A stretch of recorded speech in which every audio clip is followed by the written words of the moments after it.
de suite, le JT.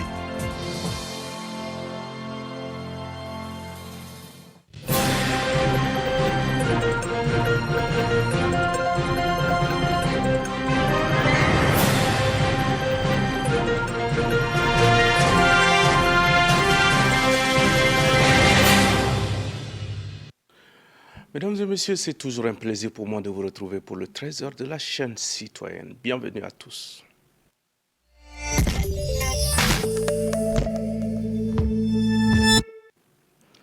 Page politique de cette édition, l'insécurité qui sévit dans le pays, l'on n'en parlera jamais assez. Elle a fait plusieurs victimes dans le Tchad profond. Les plus autorités sont interpellées. C'est un grand défi qu'elles doivent relever, sinon c'est l'autorité de l'État qui est mise en mal. L'éditorial de la semaine est consacré à cette sempiternelle question d'insécurité qui trouble le sommeil des paisibles citoyens. L'Aldim Narcisse Mbaynadi.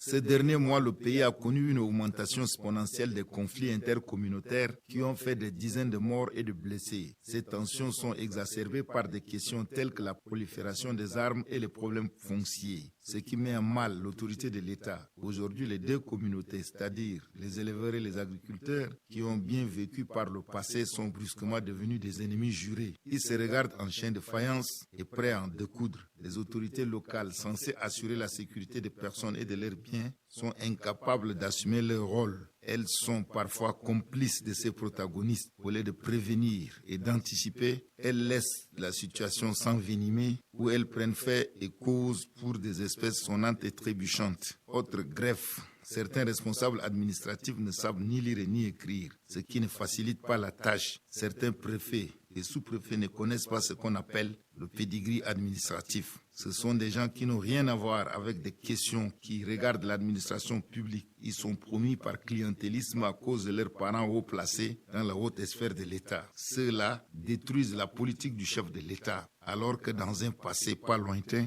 ce sont les responsables administratifs qui résolvent de manière pacifique les conflits qui opposent les éleveurs aux agriculteurs sous l'arbre à palabres. Ils trouvent une solution à l'amiable qui arrange tout le monde. Ce qu'il faut retenir aussi, il y a une nouvelle race d'éleveurs. Il s'agit de certains chefs militaires qui sont devenus de grands éleveurs. C'est eux qui arment les bouviers et autres. C'est un grand défi qui se pose aujourd'hui avec acuité au gouvernement de la République du Tchad. Dépêcher les ministres sur le terrain n'est pas une solution. Il faut nommer des vrais administrateurs qui peuvent travailler à consolider la paix et la cohabitation pacifique entre les deux communautés condamnées à vivre et surtout renforcer les forces de défense et de sécurité dans les zones où ces conflits sont récurrents en mettant à leur disposition des moyens humains, matériels et financiers pour leur permettre de parer à toute éventualité. Le gouvernement doit taper du poing sur la table afin de mettre fin à cette montée en puissance de l'insécurité qui trouble la quiétude des paisibles citoyens dans le pays profond. La justice doit être sans pitié avec ces malfrats qui sont interpellés dans le cadre du dernier massacre dans le Mayo-Kébi-Ouest. Il est temps pour les pouvoirs publics de faire régner la paix et la sécurité dans nos rases campagnes.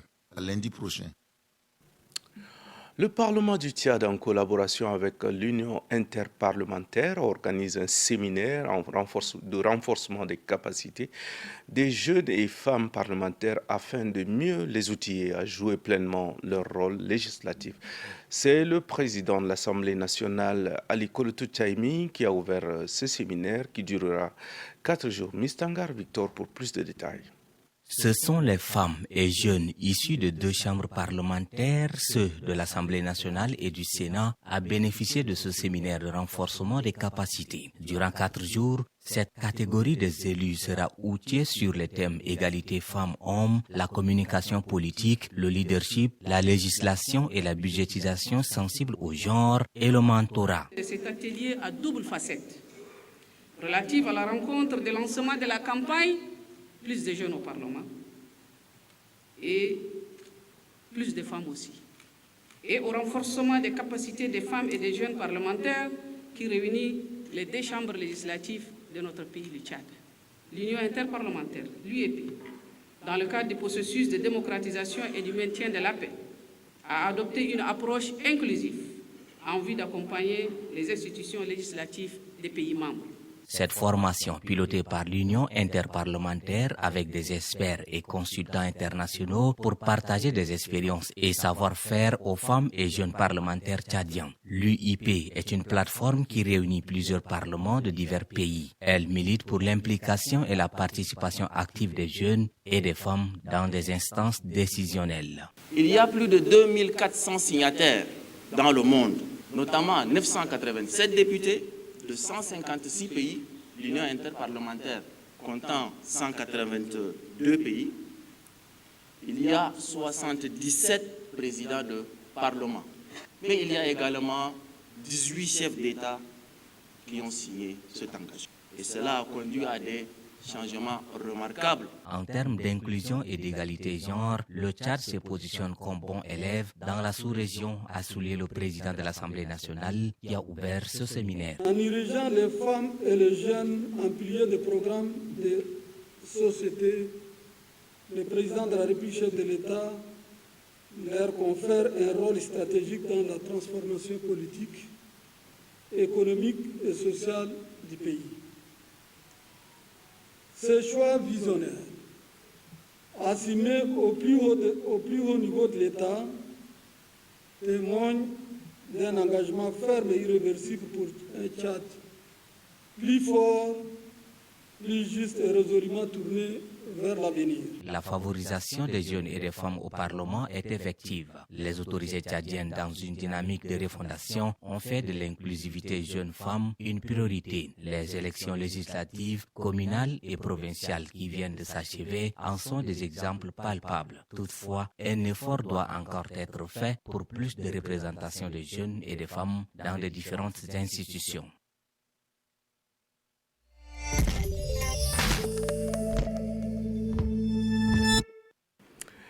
Et puis en éducation, ce lundi 23 juin 2025, les travaux du jury de baccalauréat se poursuivent à l'ONEX. C'est l'étape décisive du processus marqué par la saisie de notes des candidats aux épreuves écrites avant la proclamation des résultats prévus au cours de la semaine. Selon le président du jury, le docteur Jérémy Guirayo, toutes les phases du baccalauréat ainsi que le contrôle rigoureux des notes s'enchaînent conformément au calendrier fixé, garantissant ainsi le respect de délais de publication des résultats. Voici son extrait au micro de Vunba Kiobe.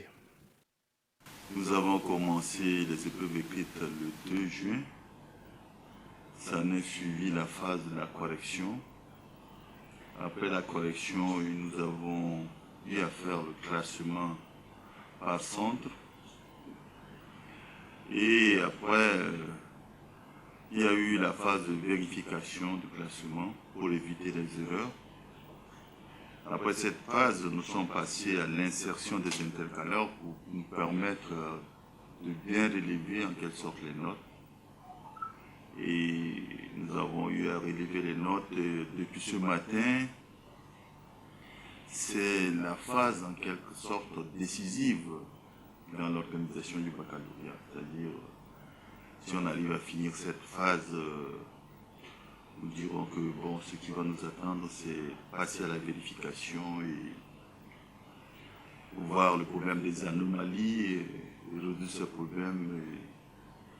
Proclamer les résultats. Donc nous sommes à la phase de la saisie des notes du baccalauréat. Les travaux avancent bien et nous disons que nous allons respecter en quelque sorte le délai fixé pour la proclamation des résultats.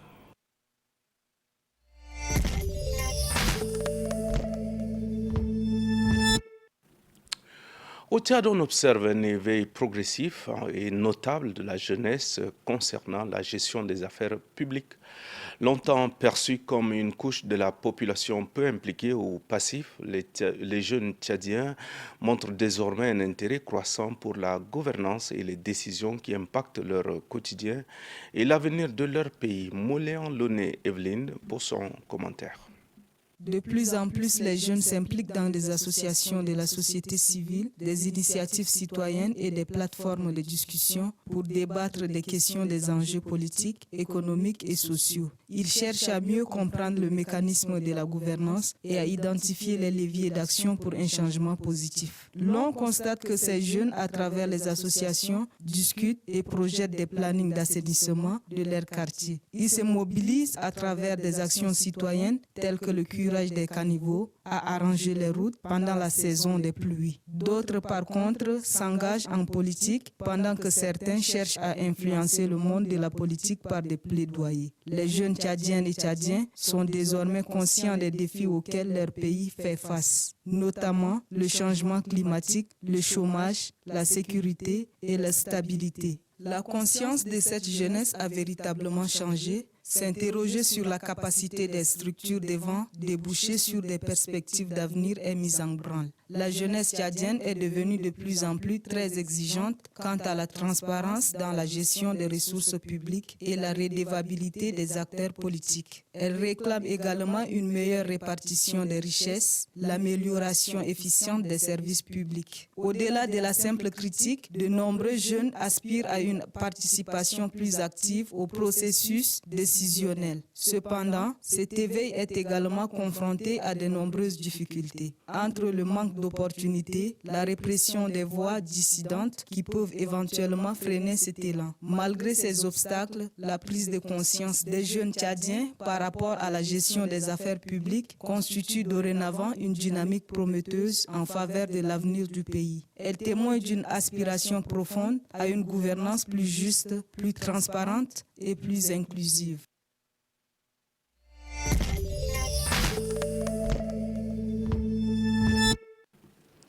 Mesdames et messieurs, parlons santé. Le garat est une plante médicinale aux nombreuses vertus, capable de soulager divers maux et de traiter plusieurs maladies, mais dont les bienfaits restent encore largement méconnus de la population. Suivez le reportage de Laringam Solange avec le récit de Yaki Lydia. Le garat, également connu sous le nom d'acacia nilotique, est une plante aux multiples vertus, notamment appréciée pour ses bienfaits sur la santé intime féminine et ses propriétés cicatrisantes et anti-inflammatoires. Traditionnellement utilisé en Afrique de l'Ouest, le garat est réputé pour resserrer le vagin, réduire la mauvaise odeur et soulager les infections vaginales et les irritations. Et ces garats-là, ça ne traite pas seulement les personnes, ça traite aussi beaucoup les animaux. Si on parle de garade, on va voir que si la personne est malade, s'il a le problème de diarrhée, ou il a le problème de dysenterie, ou s'il a le problème d'amybe, s'il prépare l'écorce ou soit le grain de garade pour voir là, ça élimine cette maladie. Ce même garade-là, s'il y a le grain de garade, on peut même donner à la personne qui a le problème de cataracte. Et la personne va même bien regarder. On peut préparer même un collyre pour mettre aux yeux de la personne et puis ça détruit tous les glières qui est dans les yeux de la personne et puis la personne va bien regarder. Et si la personne a le problème de l'estomac, qui mange là, si le manger ça ne digère pas, on peut bouillir garat avec le natron, donner à la personne de boire. Donc là, rapidement, les choses qui ont été bloquées dans son estomac qui l'empêchent de masser, l'empêchent que les choses qu'il mange là, ça digère là. Rapidement, ça aide la personne à manger, puis le manger qu'il mange là, ça digère bien. Le président national des tradipraticiens invite la population à planter plus d'acacia nilotique, appelée communément garat, pour leur santé. Donc là, c'est une plante que Dieu a laissée dans la nature, mais c'est bien pour la santé. Donc là, moi, je demande aux Tchadiens de planter beaucoup ces arbres-là pour que ça va les aider. Donc là, je demande à que ceux qui veulent prendre de traitement cherchent à voir l'endroit que les gens sont en train de faire de bonnes choses dedans. À ne pas aller comme ça prendre des produits avec n'importe qui pour prendre. De plus, il possède des propriétés aphrodisiaques et peut être utilisé pour traiter la diarrhée, les maux d'estomac et les ulcères et peut aider à soulager les infections et les inconforts gastriques. L'acacia nilotique est une plante aux multiples vertus utilisée depuis longtemps en médecine traditionnelle pour traiter divers maux. Ses propriétés médicinales, notamment ses actions antimicrobiennes, astringentes et anti-inflammatoires, corps en font alliés, précieux pour la santé. En font un allié, précieux pour la santé.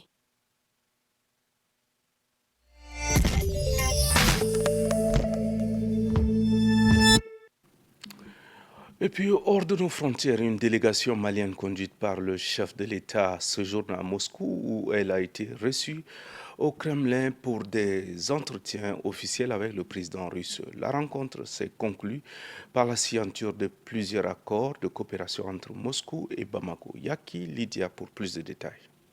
Le président russe Vladimir Poutine serre la main du président du Mali Assimi Goïta lors d'une cérémonie de signature au palais du Grand Kremlin à Moscou en Russie le 23 juin 2025. Cette rencontre a aussi donné lieu à une officialisation de la coopération de défense quelques jours après le départ de Wayar, remplacé par l'Africa Corps. Cette rencontre a donné lieu, et c'est rare, à une communication bien plus importante qu'habituellement en Russie. Ce qui a été mis en avant à chaque fois, c'est bien sûr la rencontre au sommet entre les présidents au Kremlin, mais juste après, la coopération militaire bilatérale a trouvé une large place. La première chaîne de Russe, Pierre-Vu Canal, a notamment mentionné le rôle des avions et les hélicoptères russes au Mali. De son côté, à son arrivée sur le sol russe, le général Assimi Goïta déclarait « Je suis convaincu que cette visite sera l'occasion de renforcer nos relations. » Dans ce même ordre, la défense, les transports et l'économie comme secteur promoteur de la coopération. Avec l'arrivée des Africa Corps qui suggère à Wayar, l'heure est en effet à une officialisation des liens militaires. Le ministre russe de la Défense a donc rencontré en parallèle son homologue malien. Dans un extrait publié sur la chaîne Telegram du ministère de la Défense, on a pu voir Andrei Beloussou en uniforme en face de son homologue malien déclare « La priorité de notre partenariat est d'obtenir des résultats concrets en matière de renforcement de la sécurité et de la souveraineté. Cette approche-là est la clé de tout succès et de toute victoire. Merci pour votre hospitalité alors que la situation géopolitique est marquée par diverses formes d'agression de la part des pays occidentaux. Toutes vos actions dans la lutte contre le colonialisme ainsi que votre combat entre le nazisme inspirent notre pays en particulier dans le contexte actuel de l'opération militaire spéciale, lui a répondu le général Sadio Kamara.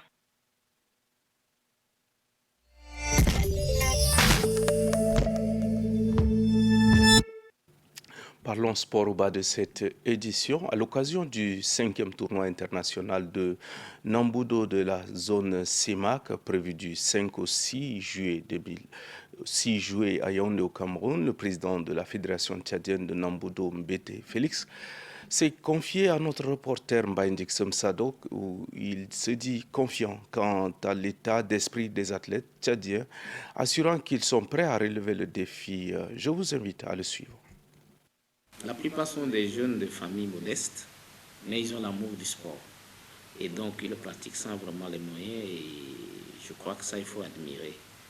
Et donc, oui, ils veulent. On sait que voilà, le Cameroun, depuis un mois, leur ministère a déjà mis au frais. Ils sont à Kribi, vous imaginez.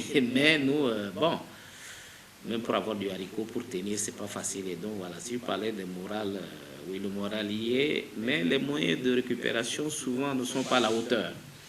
Ça, il faut se le dire. Et donc, oui, c'est l'une des grosses difficultés. Le sport a besoin de moyens.